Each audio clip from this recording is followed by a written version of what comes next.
Owner. Alright.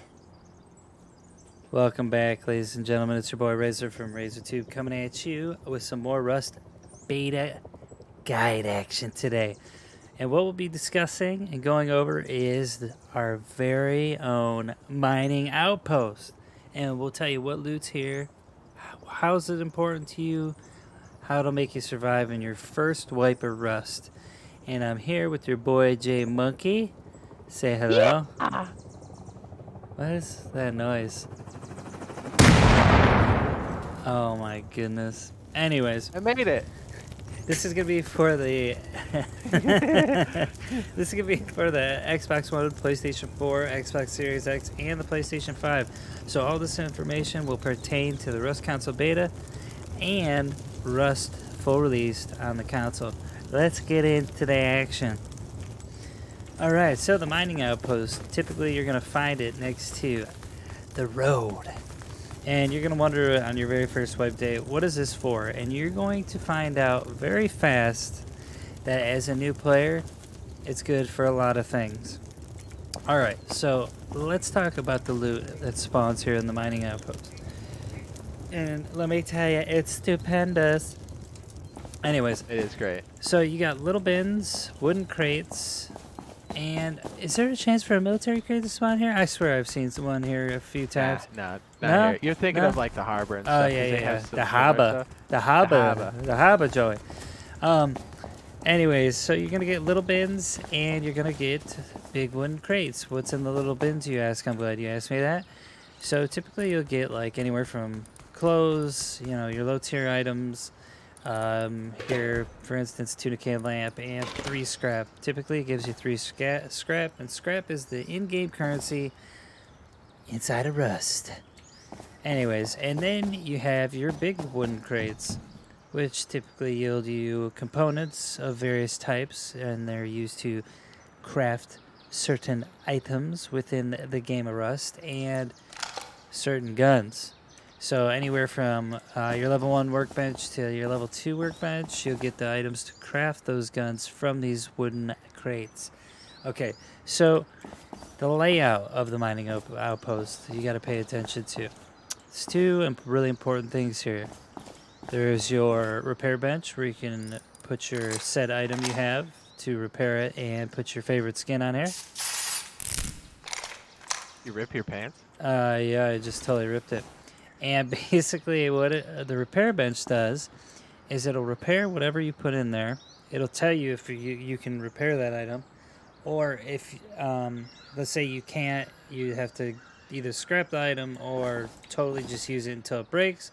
Or if you do repair the item, you'll see a little tiny or a big red bar next to your like if you're looking at my crossbow on the left hand side of it, you see the green bar for its durability or the health of the weapon. Above it there's a little tiny slit where there's a red filled in gap. That means the durability of the item went down, but you could still repair it. And when that red line obviously reaches the bottom, you can't use that item anymore. So before you break it fully, keep it if you haven't researched it anyways. So another important thing that's at the mining outpost that nobody ever wants to talk about, but I am, it's the recycler. The recycler can be used for various things, such as scrapping various items, yes? And Yes. what you do is you go and access the recycler, throw said item in there, which let's just throw our bandages in there, turn it on, and then in the output it gave me cloth. So that's just an example of what the recycler does. You can do this with a lot of items in Rust. When you can't recycle something, it'll definitely not let you put it in it. But here's a tip for you: when you're using the recycler, don't ever leave the inventory of the recycler. The moment you pull off of it is the moment somebody can steal whatever inside. So make sure you're standing on it, somebody's covering you, and whenever you get all your output from all the items you've scrapped and all the materials you get for building or crafting said items inside of Rust, Then you pull off the recycler. Now, do note that people can push you away from the recycler. So what I like to do is sit in the corner, kind of just camp here, and then I got J Monkey up top, getting rid of the problem. Then I can take my loot home to the base with him, and we're good. Now, PvP tips for this monument in specific. There's a lot of like boxes to hide behind. There's a lot of like nooks and crannies. Now there's 2 ways in, front and back. That is the most noticeable. You see me? Now you can enter from the top as well. So I don't even see J Monkey, but By the high-low. oh, okay. Heavy. Yeah. So there's 2 ways up on top of this, right? And this is good for sneaking up on people if you can do it. Or if you want to camp the recycler and they'll get all the loot in the bottom. They won't even look above them. And you just basically climb and ascend to the top to get the loot. So you can take these tires here to get on top. Hold on, I'm terrible at this jump. I can always make that. I feel you. Yeah. So you can look down at the recycler like this. Boom, you got him. Whoever's scrapping stuff. I'm all like, hey man, Yeah, he's I'm just gonna like, recycle this stuff. boom, What's up? Mom's done. babies. And Done, then I son. go in, I scoop that loot, and I'm like, let's go home. Yep. Or what you can do is on the front side of this, you can climb these little pallets, right? Get on top of this little structure on the inside, and then go up through the railing here. If you make the jump, I just can't do it right now. There we go. But anyways, so typically this is always next to a spawn or a road. This is procedurally generated, so it'll vary what kind of biome it's in. Typically, they're randomly placed all over the map. It's a good place to put a starter base next to, so you can scrap things within it.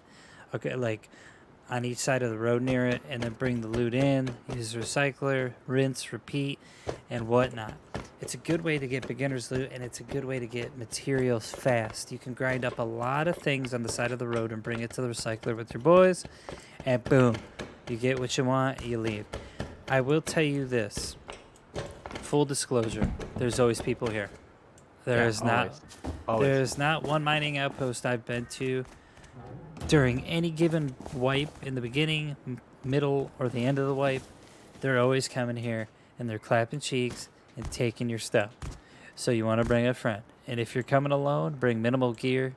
Make sure you bring like crossbow, maybe a regular bow, nail gun. I like to either wear wooden armor and some clothes, just like Jade Monkey's sporting right now, or I'll wear burlap armor, as you can see right here, with some clothes, and maybe a wolf helmet or something to kind of give myself a little bit of resistant damage to my dome piece from projectiles.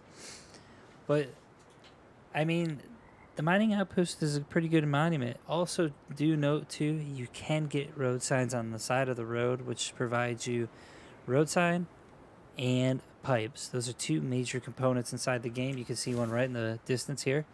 When you mine that and get those, you can make rockets out of them, rocket tubes. You can make guns from them. You can make armor from it. It's a pretty good tier, or a high tier rather, component. Also, make sure to bring bandages. I forgot. Always bandages. 6 to 9.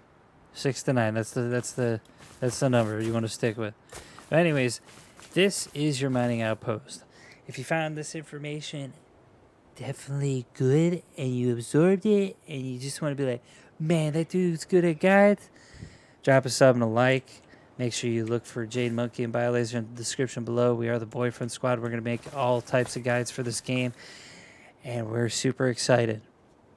And this is for the Rust Council Beta or the Rust full release on PlayStation 4, Xbox One, PlayStation 5, and the Xbox Series X. Baby, whatever platform you want to play on, you can use this on.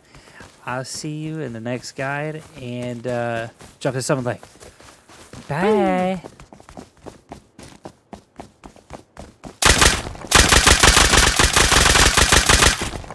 That's usually how it goes down when we come out. We're like,